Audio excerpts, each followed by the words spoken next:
मित्रों नमस्कार, मेरा नाम है राजेंद्र सिंह और आप देख रहे हैं YouTube channel view point with Rajendra. Kalaganga 2022 series के अंतर्गत प्रस्तुत है टीजीटी 2003 की परीक्षा का हल प्रश्न पत्र। इस परीक्षा में कुल 85 प्रश्न थे।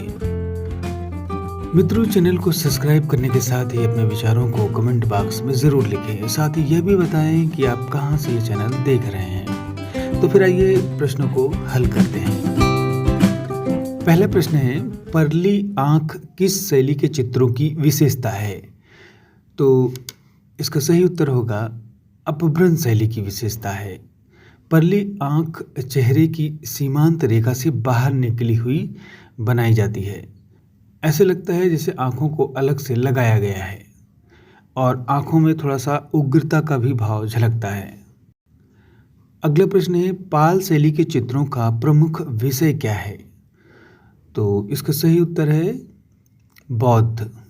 इस काल में प्रज्ञा पारमिता, महामयूरी, गदाव्यूही, साधनमाला इत्यादि ग्रंथों में महायान बौद्ध देवी देवताओं, बुद्ध के जीवन एवं जातक कथाओं से संबंधित चित्रों को बनाया गया। अगला प्रश्न है, षडंग किससे संबंधित है? तो इसका सही उत्तर है षडंग चित्रकला से संबंधित है।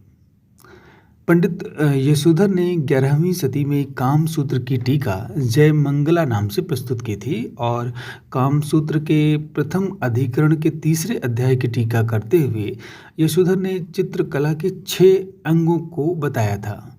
इनमें क्रमशः इस प्रकार हैं 6 अंग: रूपभेद, प्रमाण, भाव, लावण्य योजना, सादृश्य और वर्णिका भंग। अगला प्रश्न है, रस सिद्धांत का प्रतिपादन किसने किया? तो इसका सही उत्तर है अभिनव गुप्ता ने रस सिद्धांत का प्रतिपादन किया। अगला प्रश्न है, विष्णु धर्मोत्तर किससे संबंधित है?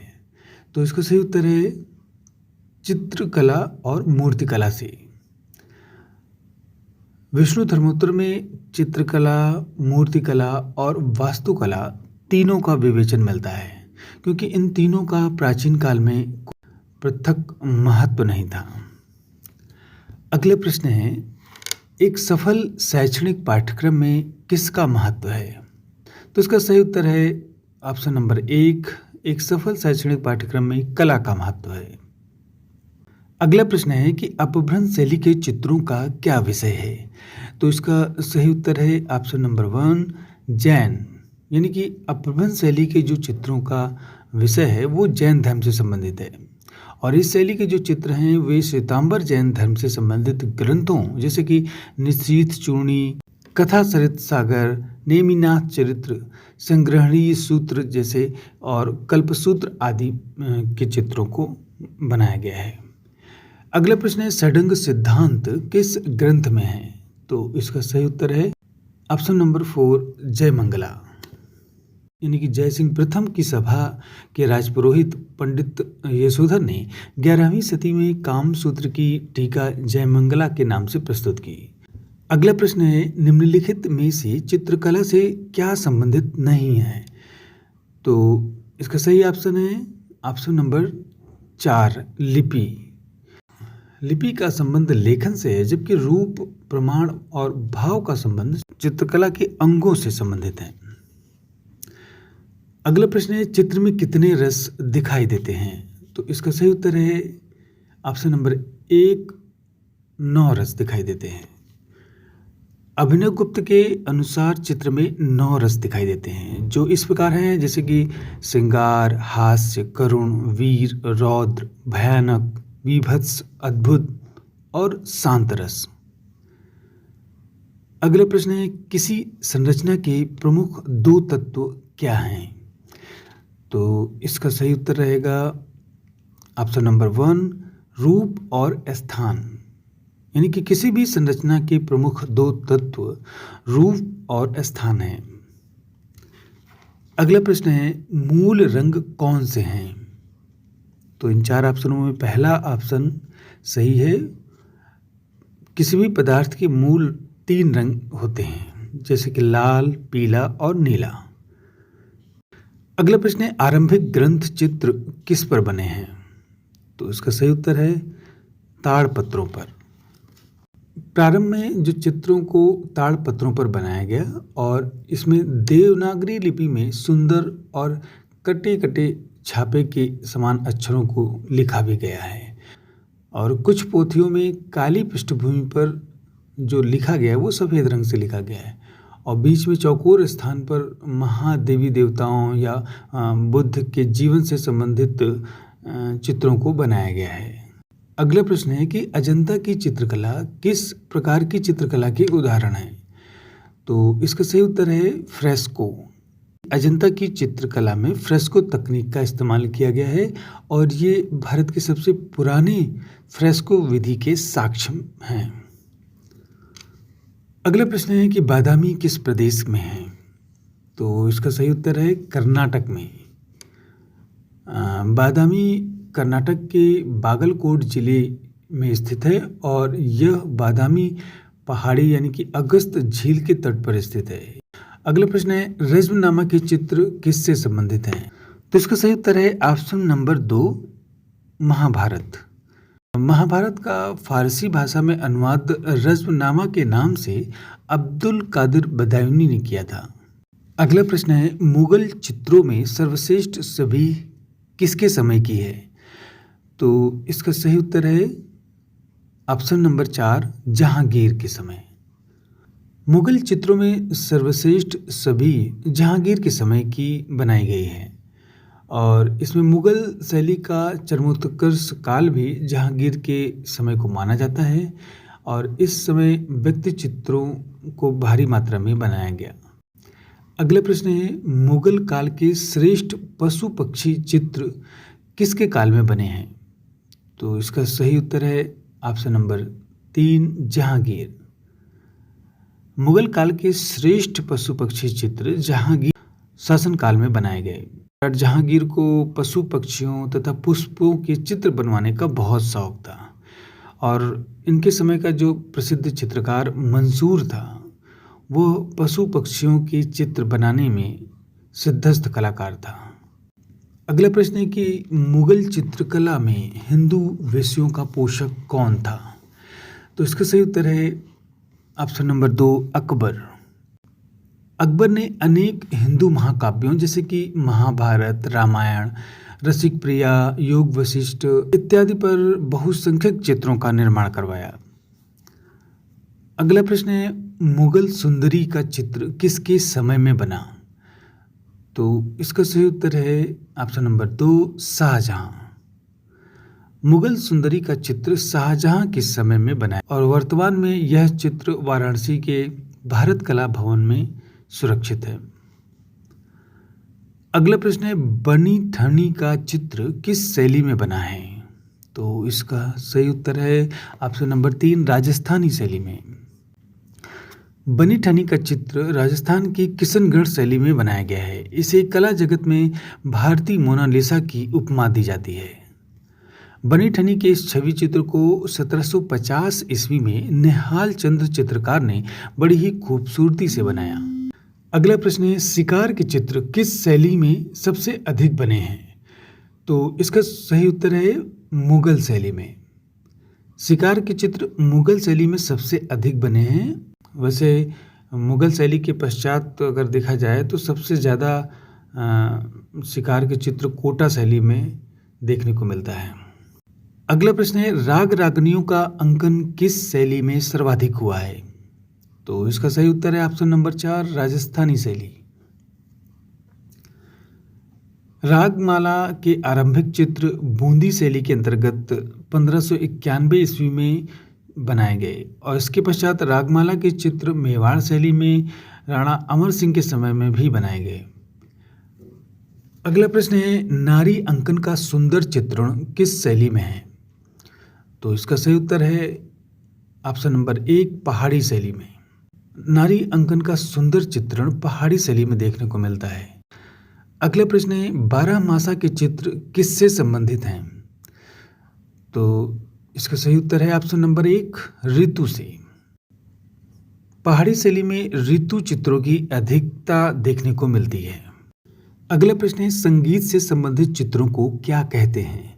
तो इसका सही उत्तर है ऑप्शन नंबर 1 रागमाला। संगीत से संबंधित चित्रों को रागमाला कहते हैं और 1550 ईस्वी के गुजराती कल्पसूत्र की एक प्रति में सर्वप्रथम इस प्रकार के चित्र मिले हैं। अगला प्रश्न है, चित्रकला में सबसे अधिक किसका महत्व है? तो इसका सही उत्तर है रेखा का। अगला प्रश्न है, पहाड़ी चित्रों में किन रंगों का प्रयोग किया गया है? तो इसका सही उत्तर है ऑप्शन नंबर 1 गहरे रंगों का। पहाड़ी शैली के विभिन्न केंद्रों में चटक और प्राथमिक विरोधी रंगों का प्रयोग किया गया है। इसमें चमकदार और अमिश्रित लाल तथा पीले रंग जिनका कलाकारों ने स्वतंत्र रूप में प्रयोग किया है। अगला प्रश्न है कि गीत गोविंद के चित्र किस शैली में बने हैं? तो इसका सही उत्तर है ऑप्शन नंबर 4 बसोहली। गीत गोविंद के चित्र बसोहली शैली में बने हैं और इस विशाल चित्रावली के रचनाकार मानकू नामक चित्रकार हैं। अगला प्रश्न है, प्रकृति चित्रण को किस शैली के चित्रों में महत्व मिला है? तो इसका सही उत्तर है ऑप्शन नंबर 1 पहाड़ी शैली। मानवीय आकृतियों के भावों और क्रियाकलापों के अनुसार ही प्रकृति में भी चेतना और सहानुभूति दिखाई देती है। इस प्रकार प्रकृति चित्रण को पहाड़ी शैली में महत्व मिला है। अगला प्रश्न है कि हज़्मनामा के चित्र किसके समय में बने? तो इसका सही उत्तर है ऑप्शन नंबर 3 अकबर। हज़्मनामा के चित्र अकबर के समय में यानी कि 1567 से 1582 के आसपास बनाए गए और अकबर हज़्मनामा की कहानियों का बहुत शौकीन था और हज़्मनामा को कुल 12 खंडों में विभाजित किया गया है और हज़्मनामा में कागज़ पर सूती कपड़े को चिपकाकर उस पर चित्र बनाए गए हैं और कुल लगभग 1400 चित्र बने हैं। अगला प्रश्न है, सभी चित्रों को किसके समय महत्व मिला? तो इसका सही उत्तर है अकबर के समय में। सभी चित्रों को अकबर के समय में पर्याप्त महत्व मिला। उसने अपने तथा अपने दरबारियों के चित्रों को बनवाया। अगला प्रश्न है कि अकबर कालीन चित्रों की क्या विशेषता थी? तो इसका सही उत्तर है ऑप्शन नंबर 1 दरबारी चित्र। अकबर कालीन चित्रों की विशेषता दरबारी चित्र थे और दरबारी दृश्यों में दरबारी अदब, कायदे, मुजरे तथा मुगल अनुशासन का चित्रण किया गया है। अगला प्रश्न है, मुगल चित्रकार का क्या नाम था? तो चारों ऑप्शन में ऑप्शन नंबर 1 बसावन। मुगल चित्रकार का नाम बसावन था जो अकबर के प्रमुख दरबारी चित्रकारों में से एक था और अकबरनामा के ज़्यादातर चित्रों को बसावन ने ही बनाया था। अगला प्रश्न है कि किसके दरबार में अबुल हसन ने ईसाई विषयों पर चित्र बनाए? तो इसका सही उत्तर है ऑप्शन नंबर 1 जहांगीर। अबुल हसन ने जहांगीर के दरबार में ईसाई विषयों पर कई चित्र बनाए। जहांगीर अबुल हसन को अपने समय का सर्वश्रेष्ठ चित्रकार भी मानता था और उसने उसे नादिर उजमा की उपाधि से सम्मानित किया था। अबुल हसन का एक प्रसिद्ध चित्र है मदर मैरी की तस्वीर लिए हुए जहांगीर का चित्र। अगला प्रश्न है, भारतीय कला में पुनरुत्थान किससे आरंभ होता है? तो इसका सही उत्तर है बंगाल स्कूल से।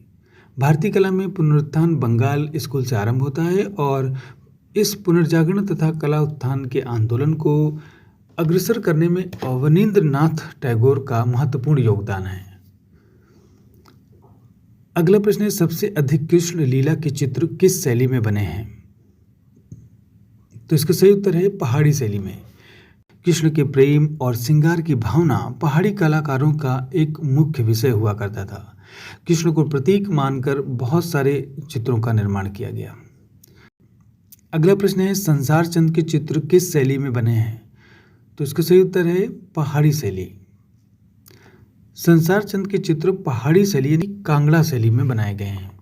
राजा संसार चंद ने चित्रकला के प्रति अत्यधिक प्रेम प्रदर्शित किया। अंग्रेज यात्री मूर क्राफ्ट ने लिखा भी है कि राजा संसार चंद के दरबार में कई चित्रकार काम कर रहे थे और उनके पास चित्रों का विशाल संग्रह मौजूद था। अगला प्रश्न है, नियो बंगाल स्कूल की स्थापना किसने की? तो इन 4 ऑप्शनों में option number 4 Nandlal Bose. Neo Bengal school की स्थापना नंदलाल बोस ने की थी और उन्होंने अपनी प्रतिभा और प्रयोगधर्मिता से कला को निरंतर समृद्ध किया। अगला प्रश्न है, हरिपुरा कांग्रेस के पोस्टर किसने चित्रित किए? तो इसका सही उत्तर है ए नंदलाल बोस। नंदलाल बोस ने गांधी जी के विशेष आग्रह पर 1938 ईस्वी में हरिपुरा में होने वाली कांग्रेस अधिवेशन के सभा मंडप को सजाया और अनेक पोस्टरों का भी निर्माण किया। हरिपुरा कांग्रेस के कई पोस्टर आज भी राष्ट्रीय आधुनिक कला संग्रहालय नई दिल्ली में संग्रहित हैं। अगले प्रश्न है, चित्रकला का कौन सा स्कूल राजस्थान का है? तो चारों ऑप्शन में ऑप्शन नंबर 3 बूंदी। बूंदी शैली के चित्र रागमाला से संबंधित है और इनमें एक चित्र भारत कला भवन में संग्रहित भी है। अगला प्रश्न है, भारतीय संविधान का मूल ग्रंथ किसने सज्जित किया? तो इसका सही उत्तर है ऑप्शन नंबर 4 नंदलाल बोस।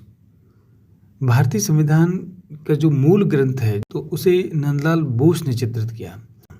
संविधान के कुल 22 भाग हैं और इस तरह से उन्होंने कुल 22 चित्र बनाए और इन सबको बनाने में उन्हें कई साल लग गए थे।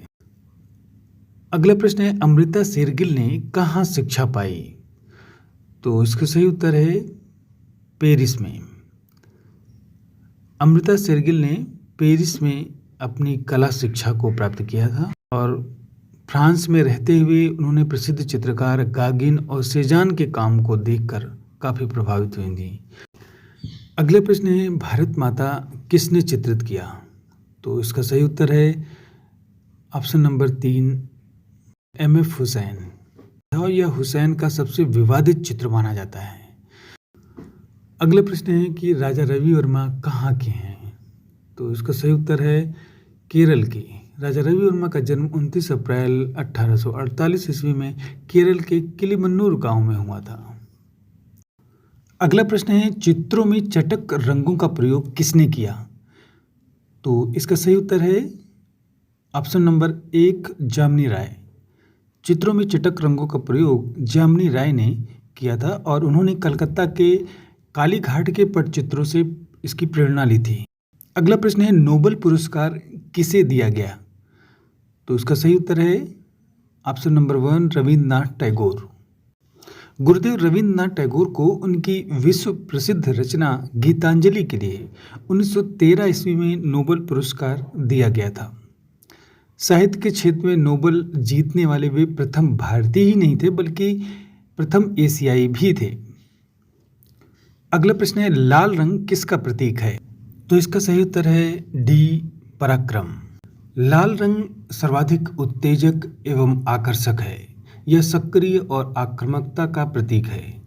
इस रंग से वीरता यानी कि पराक्रम, साहस, श्रृंगारिक, तीव्र और कामुक भावनाओं का अभिव्यक्तिकरण संभव हो पाता है। अगला प्रश्न है, पिछवाई किसके लिए चित्रित की गई? तो इसका सही उत्तर है मंदिर के लिए। राजस्थान के नाथ द्वार के मंदिरों में पिछवाई काफ़ी प्रसिद्ध है। अगला प्रश्न है, असंबंध क्या है? यानी कि जो 4 ऑप्शन है इसमें क्या असंबंध है? तो इसमें पहाड़ी शैली, राजस्थानी शैली, मुगल शैली, ये सब शैलियाँ हैं, जबकि ऑप्शन नंबर 4 देवगढ़ ये राजस्थान की उपशैली है। इसलिए इस प्रश्न का सही उत्तर ऑप्शन नंबर 4 देवगढ़। अगला प्रश्न है कि असंबद्ध शब्द बताइए। तो इसमें रेखा, वर्ण, अनुपात ये कला के मूल तत्व हैं, जबकि मूर्ति एक स्वतंत्र शब्द है। तो इसमें सही उत्तर होगा ऑप्शन नंबर 4। अगला प्रश्न है, सशक्त रेखांकन के लिए प्रसिद्ध चित्रकार कौन है? तो इसका सही उत्तर है ऑप्शन नंबर 2 के हैबर। सशक्त रेखांकन के लिए प्रसिद्ध चित्रकार के हैबर हैं और हैबर की कला के आरंभिक दौर में जाएं तो ऐसा पता चलता है कि वो बचपन से ही स्मृति के आधार पर रेखाओं के जरिए चित्रों को देखकर हुबहू बना दिया करते थे।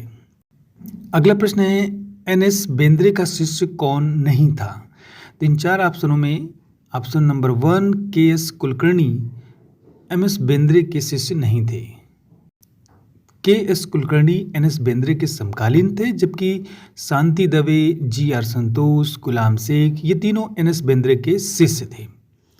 अगला प्रश्न है, निम्नलिखित समकालीन कलाकारों में से बंगाल शैली का प्रभाव किस पर सर्वाधिक है? तो इसका सही उत्तर है आशित कुमार हल्दर। अगला प्रश्न है, रविंद्रनाथ टैगोर की पहचान किस रूप में नहीं है? तो इसका सही उत्तर है ऑप्शन नंबर 3 मूर्तिकार। रविंद्रनाथ टैगोर की पहचान कवि के रूप में है, कहानीकार के रूप में है और चित्रकार के रूप में है, लेकिन वे मूर्तिकार के रूप में नहीं पहचाने जाते हैं।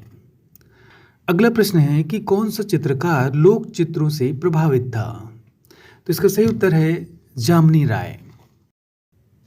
अगला प्रश्न है, गीत गोविंद के चित्र किस विषय से संबंधित हैं?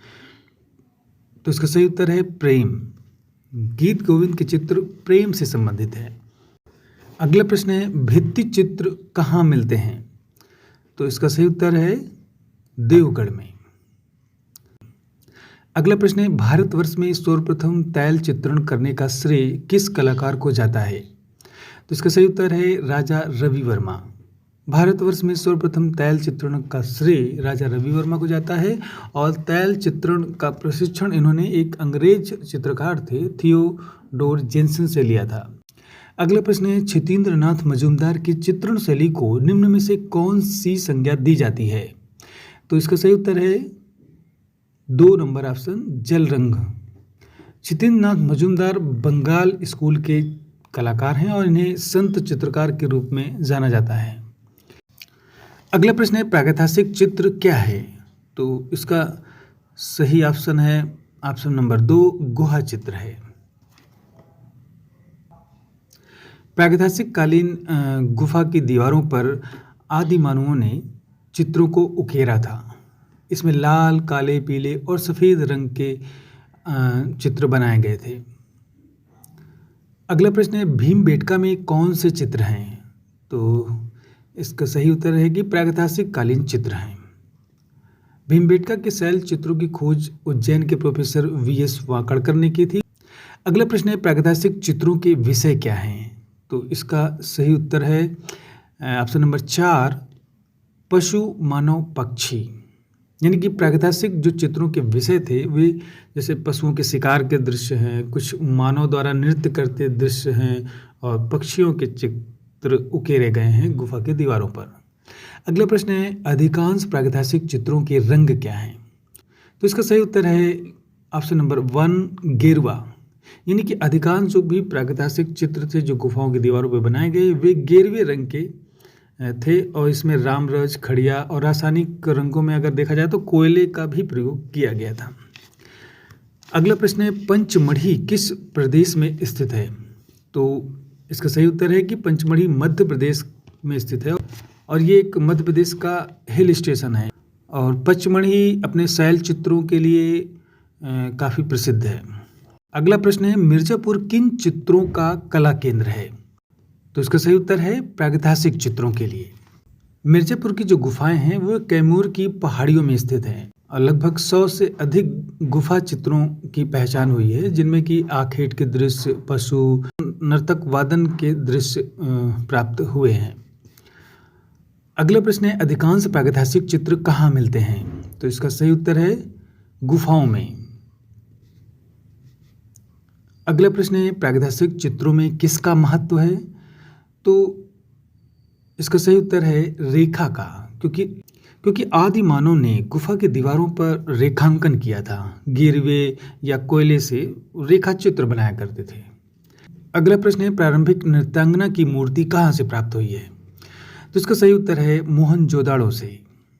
प्रारंभिक नृत्यांगना की मूर्ति यानी कि धातु की मूर्ति हड़प्पा स्थल यानी कि मोहनजोदड़ो से प्राप्त हुई है, जिसकी ऊंचाई 10.5 सेंटीमीटर है और यह कांस्य की प्रतिमा है। इसीलिए हड़प्पा सभ्यता को कांस्य सभ्यता भी कहा जाता है। वर्तमान में यह मूर्ति राष्ट्रीय संग्रहालय नई दिल्ली में रखी हुई है। अगला प्रश्न है, प्रथम धातु मूर्ति किस सभ्यता से प्राप्त हुई है? उसी क्वेश्चन को देखिए फिर से रिपीट कर दिया गया है। तो इसका सही उत्तर है सिंधु सभ्यता, यानी जो नर्तकी की मूर्ति सिंधु सभ्यता में मोहनजोदड़ो से प्राप्त हुई थी उसी की बात हो रही है। अगला प्रश्न है हड़प्पा सभ्यता किसे कहते हैं? तो इसका सही उत्तर है ऑप्शन नंबर 4 सिंधु सभ्यता है। यानी सिंधु नदी के किनारे जो विकसित एक नगर सभ्यता प्राप्त हुई और जिस स्थान पर सबसे पहले उसकी खोज हुई वो थी हड़प्पा। तो इसलिए हम पूरी सभ्यता को हड़प्पा सभ्यता भी कहते हैं और सिंधु नदी के किनारे होने की वजह से सिंधु सभ्यता भी कहते हैं। अगला प्रश्न है नगरीय सभ्यता का प्रथम उदाहरण कहाँ से मिलता है? तो इसका सही उत्तर है ऑप्शन नंबर 1 मोहनजोदड़ो और हड़प्पा। सिंधु नदी के किनारे दो सबसे बड़ी नगरीय सभ्यता की खोज हुई थी। वो उन स्थानों का नाम था मोहनजोदड़ो और दूसरा था हड़प्पा। इनको कहते हैं कि सिंधु सभ्यता की जुड़वा राजधानियां थी। अगला प्रश्न है हड़प्पा मोहनजोदड़ो किस सभ्यता से संबंधित है? तो इसका सही उत्तर है ऑप्शन नंबर 4 सिंधु घाटी। अगला प्रश्न है सैंधव सभ्यता का प्रसिद्ध स्नानागार कहाँ से मिला है? तो इसका सही उत्तर है ऑप्शन नंबर 4 मोहनजोदड़ो से विशाल स्नानागार मिला है। अगला प्रश्न है प्रथम कांस्य प्रतिमा किसकी है? ये भी प्रश्न सिंधु घाटी सभ्यता से है। तो इसका सही उत्तर है ऑप्शन नंबर 1 नृत्यांगना की। इस तरह से देखें तो 2003 की परीक्षा में सिंधु सभ्यता से कई प्रश्न आए हैं और प्रागैतिहासिक चित्रों पर आधारित कई प्रश्न आए हैं। हालांकि अब जो प्रश्न आ रहे हैं आने वाली परीक्षाओं में आएंगे वो इतने आसान प्रश्न नहीं आने वाले हैं। अगला प्रश्न है पद्मपाणि अवलोकितेश्वर का प्रथम अंकन कहाँ मिलता है? तो इसका सही उत्तर है ऑप्शन नंबर 1 भित्ति चित्र में। अब ये भित्ति चित्र कहाँ पर बना है? पद्मपाणि अवलोकितेश्वर का प्रथम अंकन भित्ति चित्र के रूप में अजंता की गुफा संख्या 1 में मिलता है। अगला प्रश्न है अजंता चित्रों का प्रमुख स्थान क्या है? तो बहुत ही आसान प्रश्न है। अजंता महाराष्ट्र में स्थित है। तो ऑप्शन नंबर 3 सही है। अगला प्रश्न है अजंता चित्रों का प्रमुख विषय क्या है? तो इसका सही उत्तर है ऑप्शन नंबर 2 बौद्ध। अजंता के चित्रों का प्रमुख विषय बौद्ध धर्म रहा है और बौद्ध धर्म की जो जातक कथाएं हैं बुद्ध के जीवन से जुड़ी हुई उन्हीं का चित्रांकन किया गया है। अगला प्रश्न है अजंता के समकालीन चित्र कहाँ मिलते हैं? तो इसका सही उत्तर है ऑप्शन नंबर 4 बाघ। यानी अजंता की तरह ही बाघ की गुफाओं में भी रंगीन चित्र प्राप्त हुए हैं। अगला प्रश्न है कि विश्व प्रसिद्ध पद्मपाणि अवलोकितेश्वर का चित्र अजंता की किस गुफा में है? देखिए ये प्रश्न फिर रिपीट हो गया। तो इसका ऑप्शन नंबर 1 है गुफा संख्या 1 में यह चित्र प्राप्त होता है। इस चित्र की खास बात यह है कि बुद्ध को दाएं हाथ में नीले रंग के कमल लिए हुए दिखाया गया है। अगला प्रश्न है अजंता की किस गुफा में मरणासन राजकुमारी का चित्र है? तो इसका सही उत्तर है ऑप्शन नंबर 1 गुफा संख्या 16। अगला प्रश्न है भिक्षुक बुद्ध का प्रसिद्ध चित्र अजंता की किस गुफा में है? तो इसका सही उत्तर है ऑप्शन नंबर 3 यानी कि गुफा संख्या 17। अगला प्रश्न है सर्वप्रथम लघु चित्र किस पर बनाए गए? तो इसका सही उत्तर है ताड़पत्र पर सबसे पहले लघु चित्रों को बनाया गया था। अगला प्रश्न है जैन लघु चित्रों का प्रमुख विषय क्या है? तो चारों ऑप्शनों में ऑप्शन नंबर 1 तीर्थंकर और उनकी जीवनियाँ। अगला प्रश्न है कि पारंपरिक भारतीय भित्ति चित्रों में कौन से रंग प्रयोग में आते हैं? तो इसका सही उत्तर है ऑप्शन नंबर 4 खनिज रंग। यानी कि भित्ति चित्रों में खनिज रंगों का अधिक प्रयोग किया गया है। इस प्रकार से देखा आपने कि 2003 की परीक्षा में कुल 85 प्रश्न शामिल थे और वो भी उसमें ये पेपर बहुत ही आसान है। इसमें अधिकांश प्रश्न तो प्रागैतिहासिक चित्रों से, सिंधु घाटी सभ्यता से और अजंता से पूछे गए हैं। वर्तमान में जो परीक्षाएं हो रही हैं, पिछले साल जो हुई हैं परीक्षा और आने वाले समय में जो परीक्षा आने वाली है, अब तो पाश्चात्य कला से बहुत सारे प्रश्न आते हैं और इतना आसान पेपर तो नहीं आने वाला है। इस बात को ध्यान रखिए कि इतना आसान पेपर नहीं आने वाला है आने वाले एग्ज़ाम में। तो फिर आज बस इतना ही। मिलते हैं अगले वीडियो में और हल करेंगे टीजीटी 2004 की परीक्षा का प्रश्न पत्र। वीडियो को पूरा देखने के लिए बहुत बहुत